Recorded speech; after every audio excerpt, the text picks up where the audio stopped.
I never imagined that the word single would become my crime.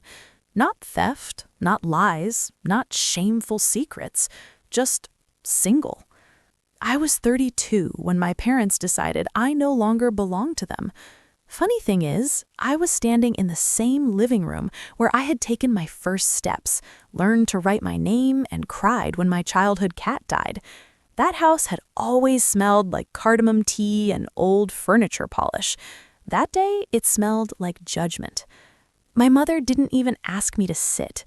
She stood near the sofa, arms crossed, eyes sharp like she was inspecting a stain she wanted gone. My father sat stiffly on his chair, his face unreadable, but his silence was louder than any scream.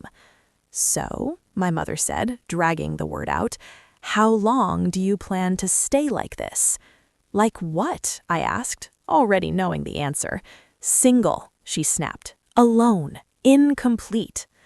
The word incomplete hit harder than I expected, as if every degree I earned, every bill I paid myself, every night I survived alone somehow didn't count. "I'm not broken," I said quietly. "I just haven't found the right person." My father finally spoke. His voice was calm, which scared me more than anger. "At your age, excuses become choices." That was when I realized this wasn't a conversation, it was a verdict.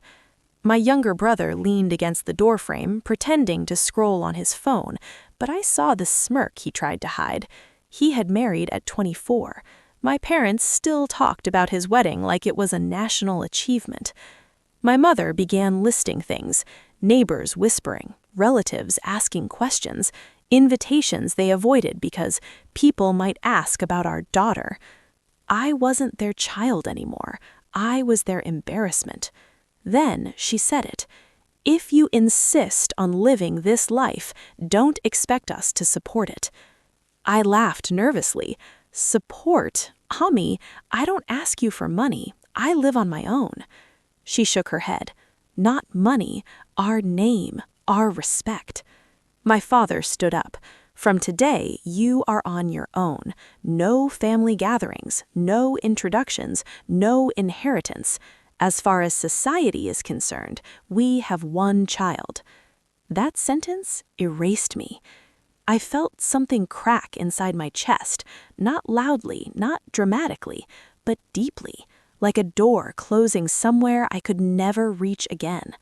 I wanted to remind them of the nights I stayed up nursing my mother through migraines, of the salary I gave my father when his business failed, of how I canceled my own dreams to be a good daughter. But suddenly, none of that mattered, because I was single. I picked up my bag with shaking hands. No one stopped me, no one hugged me, no one said, "We love you anyway." As I stepped outside, my mother added one last thing, her voice cold and final. "Don't come back until you fix your life." The door closed behind me. And that's when I realized my family didn't disown me because I was alone. They disowned me because I refused to live my life for their approval. I walked down the stairs thinking the worst was over. I was wrong, because what my parents did next was far crueler than throwing me out. In part 2, I'll reveal how my parents rewrote the family story, turned relatives against me, and used my single status as a weapon I never saw coming. I thought being disowned meant silence. No calls, no invitations, no presents. I was wrong. Silence would have been merciful. 2 days after I left my parents' house, my phone started vibrating nonstop. At first, I felt a flicker of hope. Maybe they had cooled down. Maybe regret had settled in. Instead, it was my aunt. "I didn't raise you to become like this," she said before I could even say hello. "Like what?" I asked, confused. "A woman who refuses responsibility, who prioritizes ego over family." My stomach dropped. Within hours, more messages followed.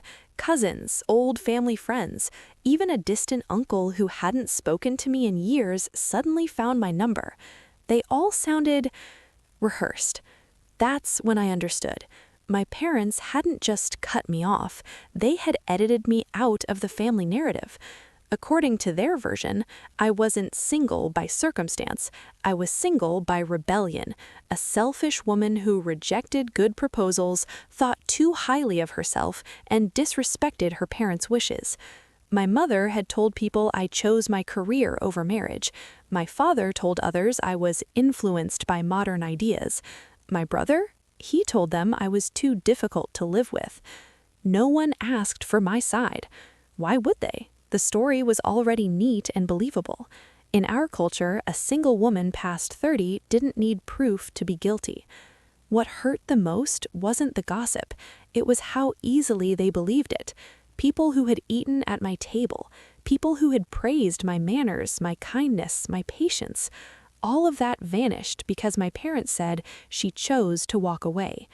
One evening, I opened social media and froze. A family dinner photo had been posted. My parents, my brother, his wife, even cousins who used to call me their favorite sister. The caption read, "Family is everything." I stared at the empty space where I should have been. That night, I cried harder than the day I was thrown out, because rejection is one thing, erasure is another. I tried to defend myself at first. I sent calm messages, explained my side, told the truth. Most replies were polite but distant. Some didn't reply at all. One cousin finally said what everyone else was thinking.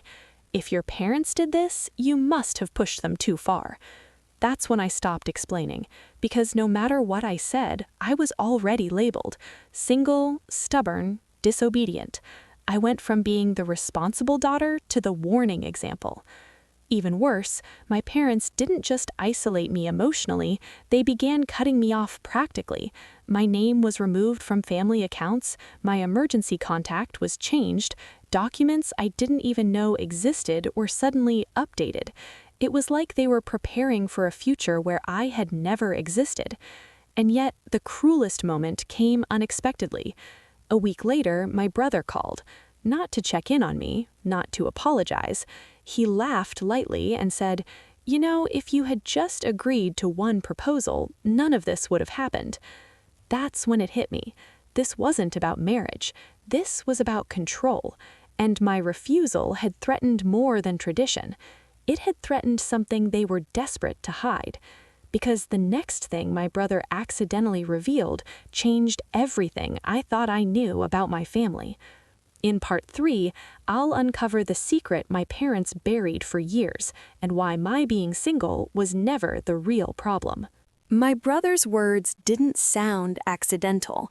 They sounded careless, as if he had said something he wasn't supposed to and only realized it after the silence on my end stretched too long.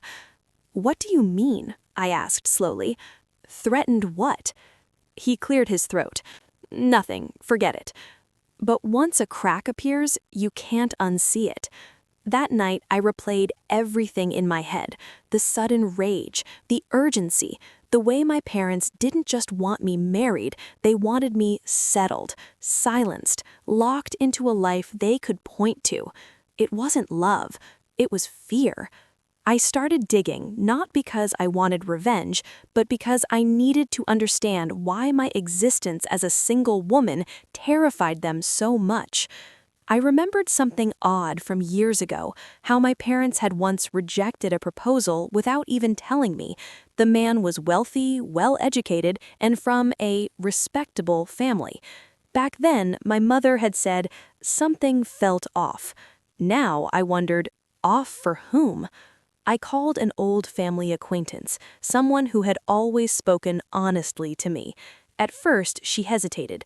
Then she sighed and said, "I was hoping you'd never find out like this." My heart began to race. She told me that years ago, my parents had borrowed a large amount of money from my uncle, money they never returned. It was quietly understood that one day I would be married into a family who could balance things out. Not love, not compatibility, a transaction. My marriage had been planned like a financial solution. Suddenly, everything made sense. Why my education was praised, but only until it delayed marriage.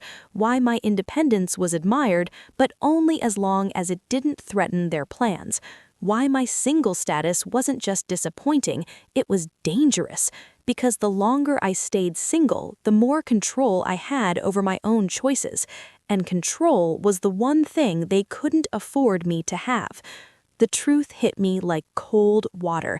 They didn't disown me because I was single. They disowned me because I refused to be useful. I confronted my brother the next day. At first, he denied everything. Then he snapped. "You think you're special. Everyone does something for the family. I married who they wanted. I followed the plan." "So I was supposed to pay their debts with my life?" I asked. He didn't answer. That silence was confirmation. I hung up shaking, not from sadness, but from rage. All those years of being called difficult, all those lectures about compromise and patience, all that pressure disguised as concern. It wasn't tradition, it was exploitation. And suddenly, my parents' coldness made sense, their rush to erase me, their willingness to let relatives shame me. If I stayed visible, I stayed dangerous, because a single woman with her own income, her own voice, and nothing to lose could ask questions they didn't want answered. That night, I made a decision. I stopped trying to fix my relationship with my parents, and I started protecting myself. Because I had just realized something terrifying. My family wasn't done hurting me yet. They were just getting started. My brother's words didn't sound accidental.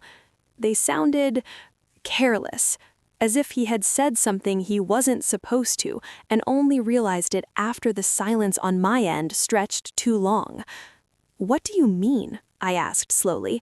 "Threatened what?" He cleared his throat. "Nothing, forget it." But once a crack appears, you can't unsee it.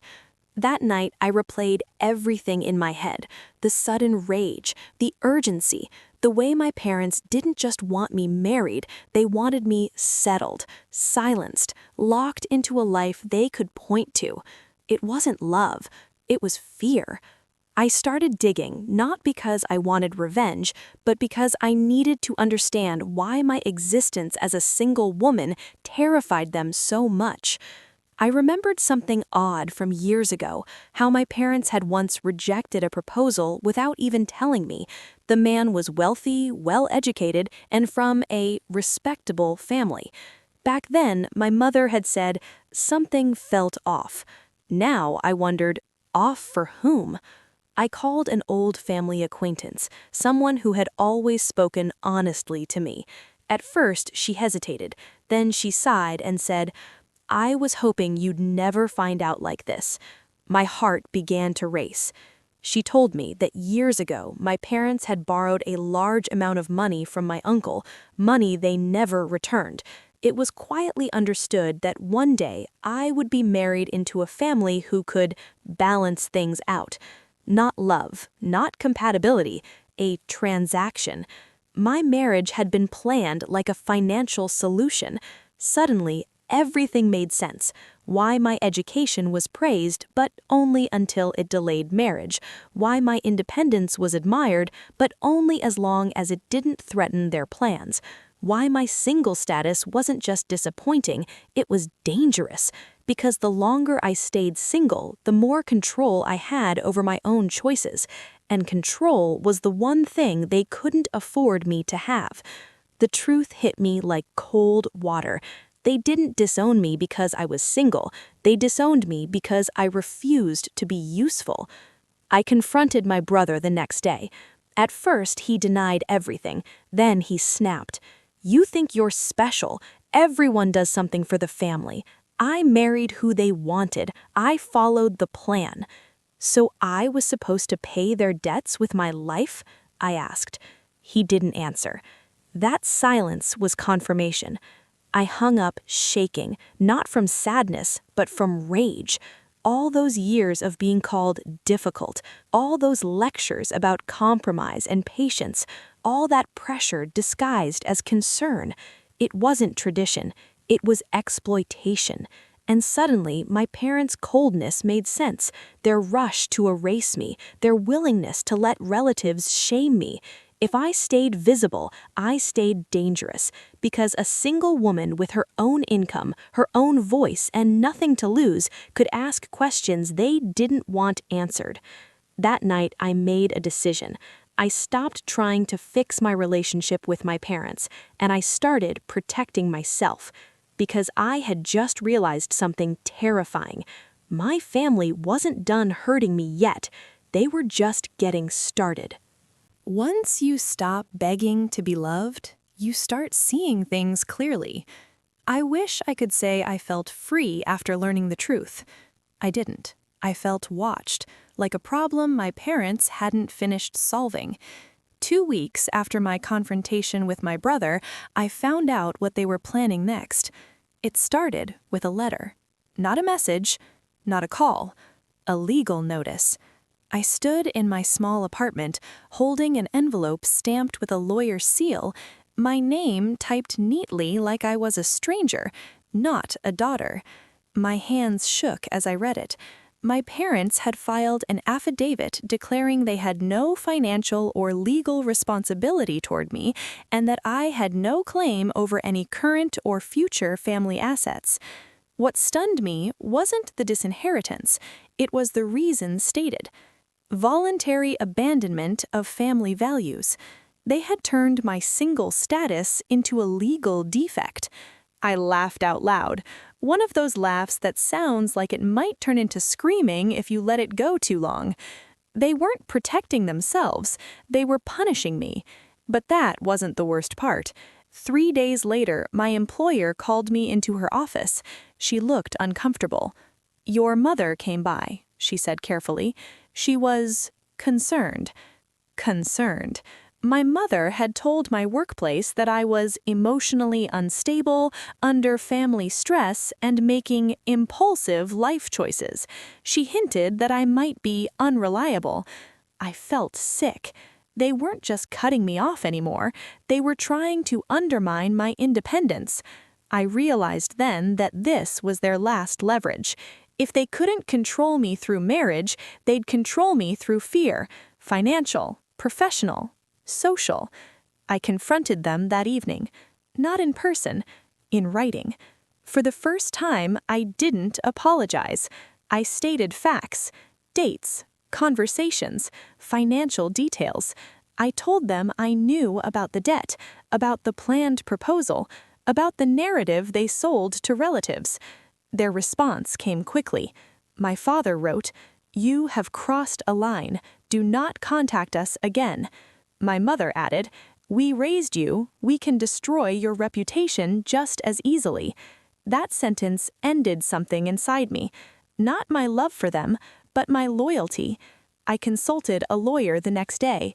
He listened quietly, then looked up and said, "They've underestimated you." Turns out, in their rush to erase me, my parents left fingerprints everywhere.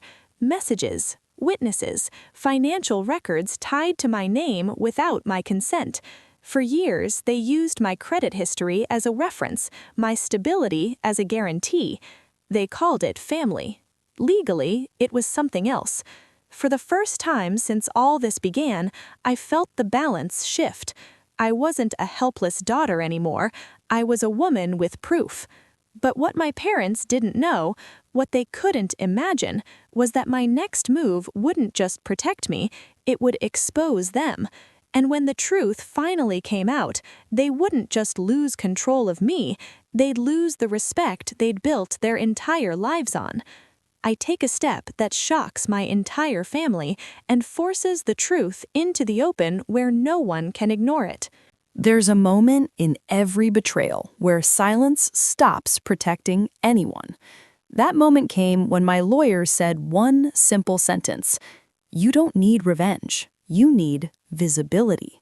For years, my parents' power came from controlling the story.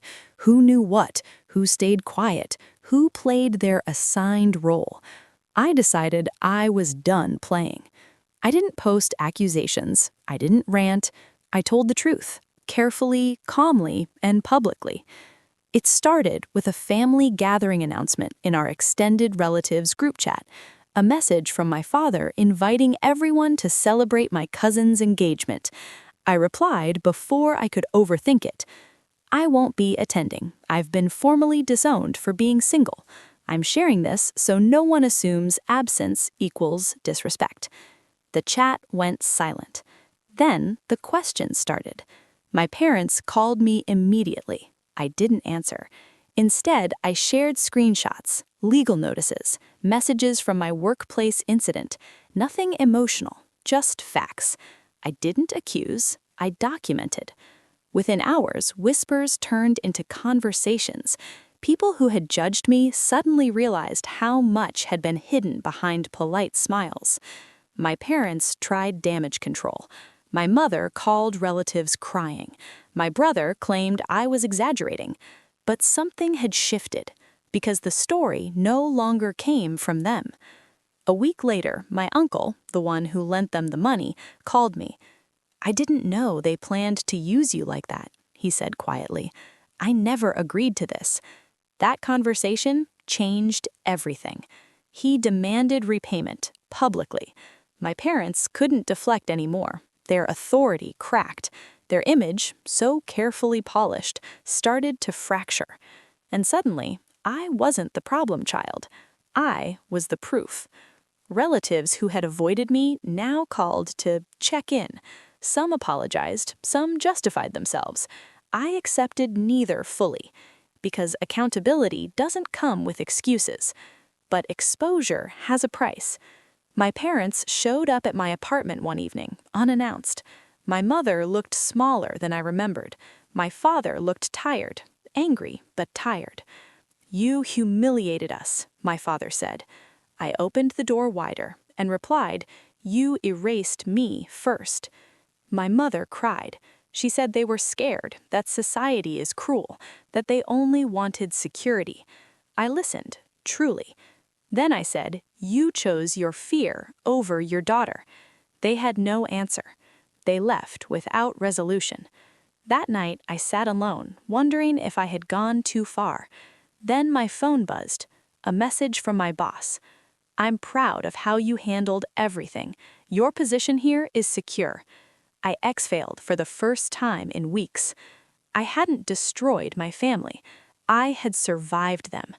But survival wasn't the end of this story, because the final betrayal was still coming, and it would force me to choose between the family I lost and the life I was finally building. 3 months passed without a word. No calls, no messages, no sudden visits. I started to believe the storm had finally moved on. Then my father called. His voice sounded older, not weak, just worn down, like someone who had run out of strategies. "We need to talk," he said, "as a family." Those 2 words still had power over me. I agreed against my better judgment. We met at a small cafe halfway between my apartment and their house. Neutral ground, no memories attached. My mother arrived first. She didn't hug me. She just nodded, like we were distant relatives forced into the same room. My father came last. He didn't waste time. "We're willing to let things go," he said, "for everyone's sake." Let things go.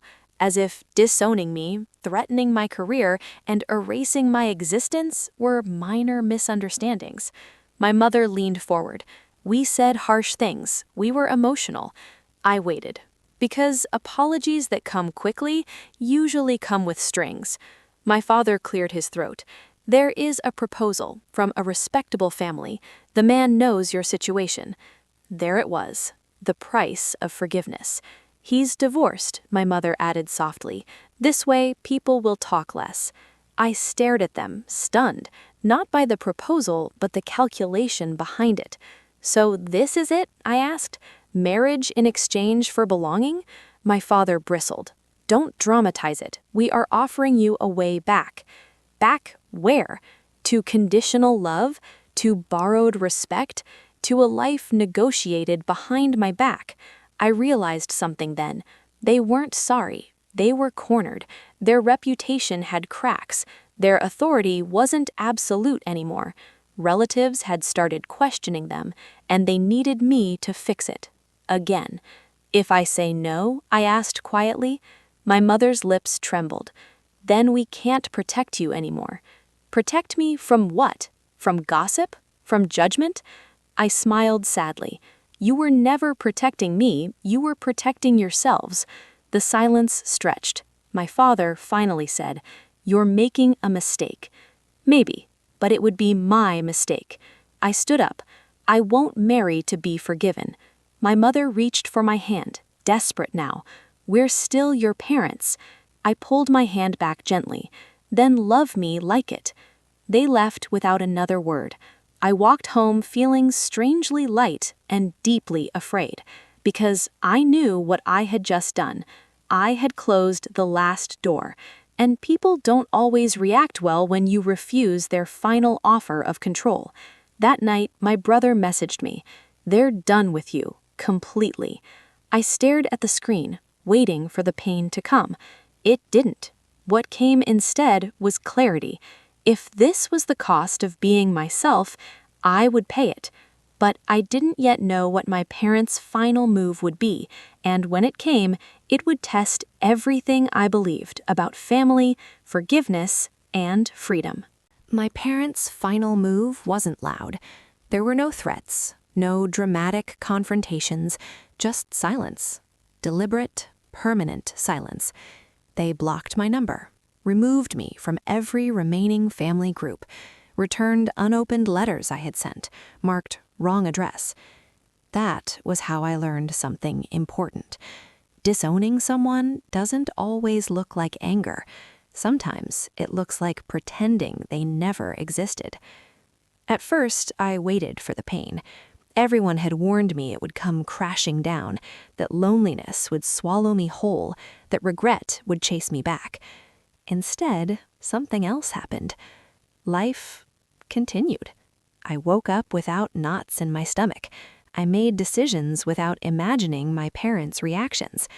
I breathed without asking permission. One evening, I attended a colleague's small dinner party. Nothing special. No relatives, no expectations. Just laughter, shared stories, and food that didn't taste like obligation. On my way home, I realized something startling. I felt peaceful. Not happy all the time, not magically healed, but peaceful. Weeks later, I ran into an old neighbor. She looked awkward, unsure whether to greet me. "I heard," she began, then stopped. I finished the sentence for her. "That I'm single and abandoned?" She nodded, apologetically. I smiled. Still single, not abandoned. Because here's the truth no one tells you. Family betrayal hurts, but living a lie hurts longer. I stopped trying to replace my parents with hope they'd change. I built something quieter instead. A life where love wasn't conditional, where my worth wasn't measured by a ring or someone else's comfort. I reconnected with people who saw me, not my marital status, friends who showed up without asking what I could offer in return. One day, my uncle called again. "They're struggling," he said. "They miss you." I thanked him for telling me, but I didn't go back. Not out of revenge, not out of pride, but because I finally understood this.